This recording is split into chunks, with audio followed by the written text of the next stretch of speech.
السلام عليكم ومرحبا بكم. اليوم نحضروا الوصفة التقليدية الغنية عن التعريف، هي حلوة الطابع. حضروها بالطريقة الأصلية تاع زمان، وهذا ثاني نزولا عند رغبة واحد صديقة عندها مشكلة مع حلوة الطابع، جامي تنجح لها، يا تجيها يبسة يا تجيها هابطة، ما تجيهاش عالية هكذا ما تتنفخلهاش. نروحوا للمقادير والمكونات.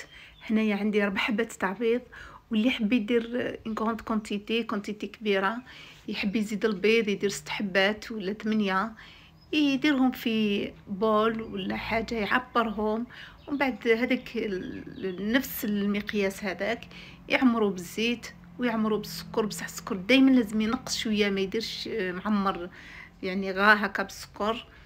والخمار هنايا لازم يزيد في عوض هنايا العبار تاع 1.5، ولا دار 6 حبات تاع بيض يدير 2 تاع خمار، 2 خمارات تاع الحلويات، ولا دار 8 يدير 2 باكيات ونص تاع الخمار. هنايا هي لاباس تاعنا، احنا نديرو ب4 حبات تاع البيض، نديرو 4 تاع البيض، نزيدو القرصه تاع الملح، نزيدو الكاس تاع السكر ناقص شويه منه ماشي معمر،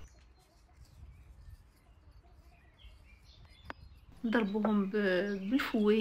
هي الوصفه الاصليه باليد، يستعملوا اليد يضربوهم بيدهم هكذا باش يحسوا هذوك الحبيبات تاع السكر باللي راهم ذابوا.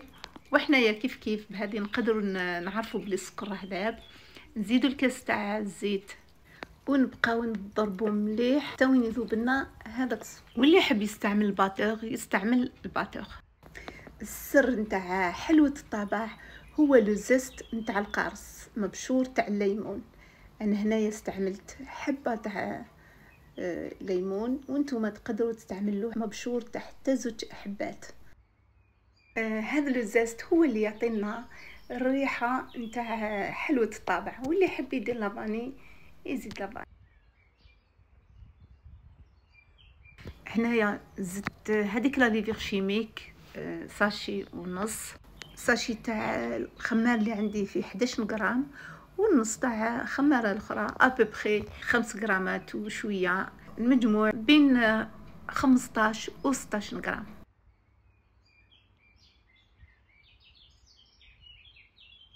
نبدا في الفرينه، والفرينه لازم تكون مغربله، انا راني غربلتها من قبل. ونبدا نزيد بالكاس ونجمع في العجينه. فوالا انا هنايا درت لي 5 كيسان، وانتم على حسب الفرينه، بصح لازم تبقى كيما راهي طريه، ما لازمش تيبس. ونغطيها ونخليها تريح واحد 10 دقائق. دوكا نعاود نولي عندها باش نشكلها. وهنايا في التشكيل خير هو من الاحسن كيما زمان كانوا يستعملوا يدهم، يعجنوها كالخبزه بيدهم.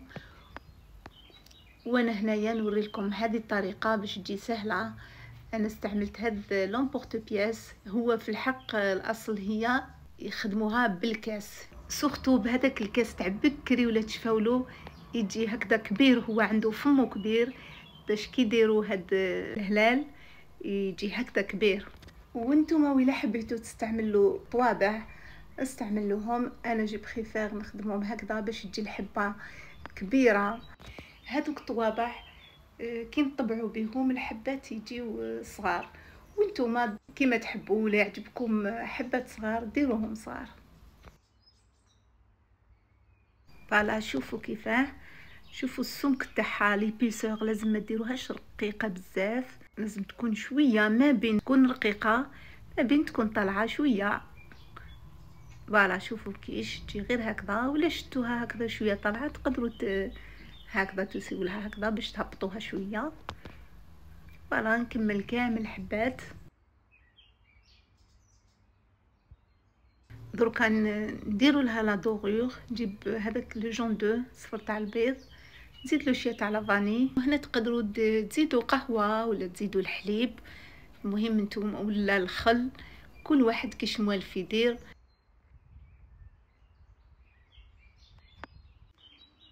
شديت درت كامل هذيك لادوغ من الفوق الطليه، ومن بعد زدت لهم هذا الفيرميسال. بصح هذا اختياري باش الوصفه الاصليه فيها يديروا البيض ومن بعد يديروا لها شويه تاع السكر من الفوق. ونكون شعلت الفوغ من قبل، تكون الكوشه تاعنا ديجا سخونه، نخليه يزيد يريح واحد ل5 دقائق ومن بعد ندخلو باش يطيب. فوالا من بعد ما طاب شوفوا كيفاش جا لونه جا احمر، والحبه شوفوا كيش خمرت، شوفوا الحبه كيش تجي ويجي خفيف ريشه. وهنا وريت لكم حبه هذه ما درت لها والو باش اونسي جامي ما يكونش عندكم باش ديروا لها تخليوها هكذاك، تقدروا تستعملوا هذا الشكل هذا، ديروا بالكاس مدور هكذا. على هذه العجينه اللي بقات لي درتها مدوره. هذا هو الطابع بالطريقه التقليديه، وان شاء الله تكونوا فهمتوا الشرح تاع كيفاش ينجح لكم الطابع. ودوك نقسم معاكم تشوفوا كيش خرج من داخل، يجي طري يذوب. فوالا شوفوا كيف ويجي خفيف. نتمنى نتلاقاو في وصفه واحده اخرى ان شاء الله، والسلام عليكم ورحمه الله تعالى وبركاته.